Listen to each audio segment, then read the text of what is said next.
Yes, I knew your great-grandmother. Because a lot of people, I know their grandfathers and grandmothers. I'm 73 now. Since as a young man, I have been moving around a lot, you see, I know. So I said, yeah, your grandma, yeah, man. Weekends at stake, she used to live there, you know. You know, she was the biggest whore. I said, you know, she was international, not only for Indians. Now, if you punch me in the jaw, have I a right to blame you? I said, what am I doing? I'm asking for it. Am I not? He said, what am I doing? Talk, man, talk. Talk nicely about everybody. You swear my mother, look, you can call me anything. I'm big enough. I told you. I said, this old man can take it, if you remember. You know, I said, ask any questions, even criticism will be welcome. I said, this old man can take it. I stand by that. But now you come along there while you're asking me questions and you swear my mother, you know, at this Sunday, I will punch you on the jaw. By God. No, I'm not. This I'm talking frankly. My mind is still 16. In my mind, I'm still 16-year-old. I know my body belies that. You see, but my mind tells me I can give it to you, and I will punch you on the jaw. Maybe I'll break your jaw and also break my hand because it's gone too soft now. It's not what it was before. You see. But now this is the natural reaction of anybody. You swear my mother? Look, call me anything, man. Call me an ox, call me a donkey, call me a fool. I can tolerate you. But leave my mother out of the picture. You understand? Don't talk about my mother. Don't talk about my wife. Don't talk about my daughter. Now there I'm going to go berserk. You blame me for that? You see, the Western law, beautiful. It protects the living. If I call your mother a whore, your mother has a right to take me to court. Did you know that? She has a right to take me to court for besmirching her fair name. I call her a whore. I must go and prove it. In the house of Islam, as a Muslim, in a Muslim country, if I call your mother a whore, I must produce 4 witnesses to prove it. That I saw her actually committing adultery.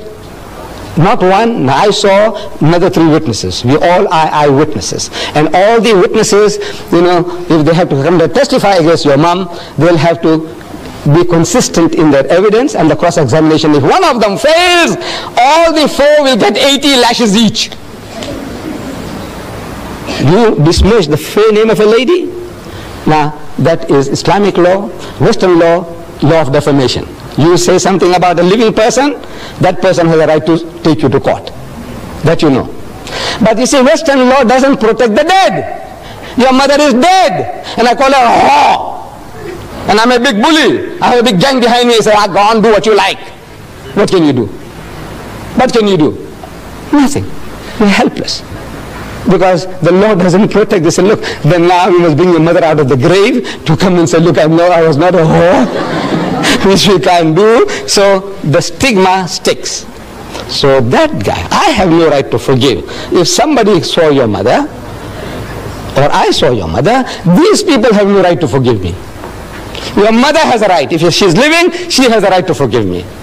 You forgive me, your brothers and sisters forgive me, your father forgives me, your mother forgives me. But if your mother is dead, if she's dead, I get away with it. So this is the law why the man says, now you say something about my mother which is blasphemous, and the law of blasphemy in the house of Islam is death. Yes, anybody else? Yes, my son. Just one second. Let's give that young man a chance first. I'll come back to you. Yes, my son. What, you believe in Satan?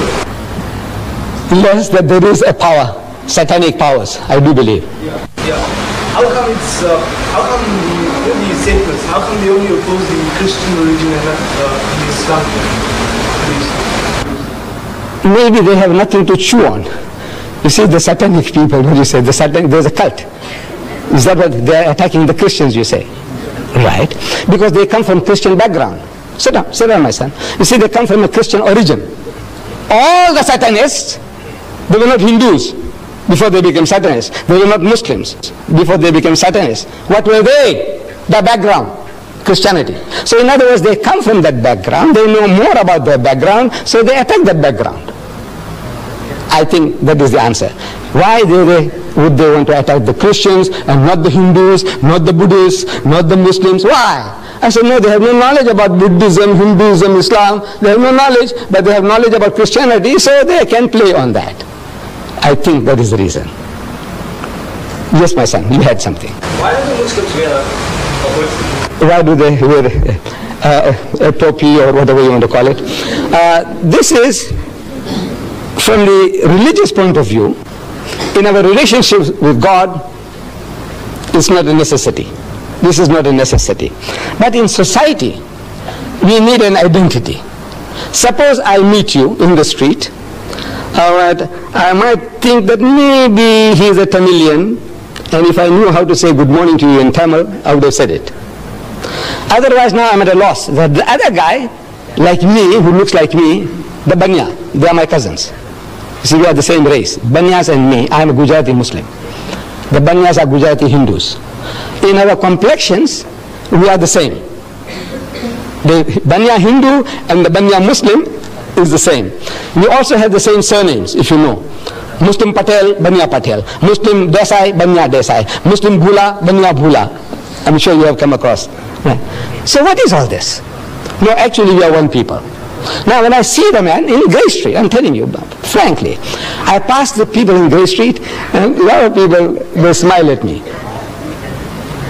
Now I don't know whether the guy is a Banya Hindu or a Banya Muslim. I don't know. So I also smile. Because I can't make out. Because I keep on seeing them, the face becomes familiar, as if I know the guy. But now what shall I say? Shall I say Namaste? Shall I say Ram Ram? Shall I say Assalamu Alaikum? I said, what shall I say? So because I'm not sure, I also give a big smile. Now in the West, my people now, because of this problem, they start saying hi, hi, you know, you're 100% okay, you know, hi, you can't say salam babu, salam bhaiya, or you can't say, you say hi, hi becomes universal. So we wouldn't like to lose our culture and tradition. I like to wish you, my son, whether you are an African Muslim, I say assalamu alaikum. If I see you are an Indian, I say assalamu alaikum. Anybody, I go to China, I see somebody, I say assalamu alaikum. And that's an open door for us. So as soon as you say assalamu alaikum, I go to a strange place, Hong Kong. I've been there, Hong Kong, Singapore. And you see anybody say assalamu alaikum, I say, you know, I come from South Africa. I would know, where is the mosque? I say, come, I will take you. Otherwise, I'm asking, excuse me, where's the mosque? So what's that? I don't know, I'm like a fish. If I recognize somebody, immediately assalamu alaikum, and his heart and home are open for me. It's like an open sesame, you know, this headgear. So I said, now, for the purpose of recognition that I may wish people, I want my children and my people to have an identity.